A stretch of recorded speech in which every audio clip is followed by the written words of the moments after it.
The absence of the female essence.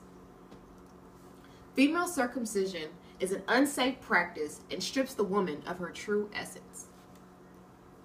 Hello all, my name is Brandy Bell and I will be discussing the unsafe and unsanitary practice of female circumcision that currently exists in many countries in Africa and the Middle East.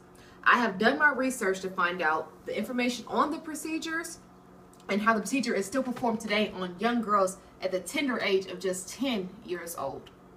Circumcision is an unsafe and unsanitary practice that strips young girls, again, of just their true essence. Female circumcision has stripped the woman of intimacy, created great health risk, and creates such a huge religious debate today. The process currently has 3 different procedures. The first procedure is called exorcism, which is partial or full removal of the clitoris. Along with that, in some cases, full or partial removal of the labia minora and the labia majora. The second procedure is called infibulation, which is essentially a sealing up the female opening to prevent penetration. And there's the last one is just miscellaneous procedures that include piercing, prickling, and even scraping of the actual vaginal wall.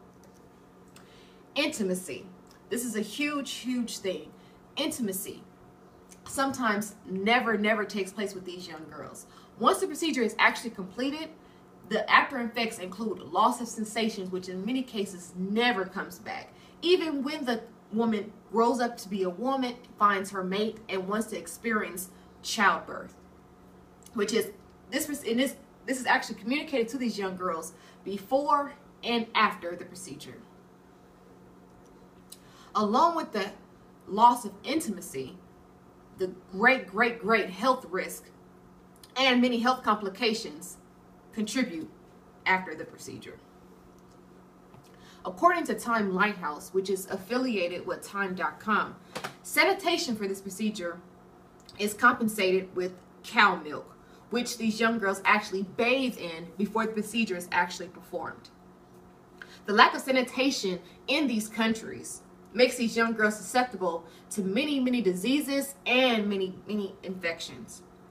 Health risk has heightened after the procedure is performed due to the high loss of blood, which is compensated by having these young girls actually drink animal blood. Sometimes it's such a substantial amount of blood that is lost that these young girls have to actually, in so many cases, go into septic shock. Even with these devastating and horrible health risks, the procedure is still celebrated in many religious settings.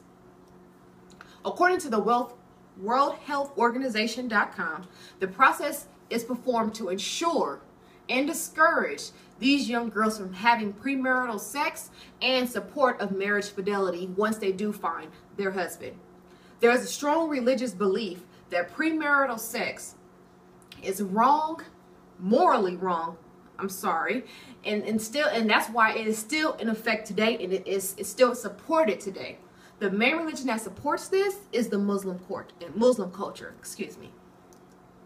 In conclusion, the loss of intimacy, the great health risk, and the strong religious beliefs contribute to why this practice is still in existence and why it needs to be stopped.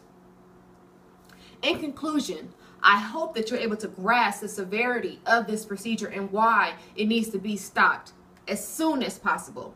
Female circumcision, again, is an unsafe and unsanitary practice that strips these young girls of their true essence.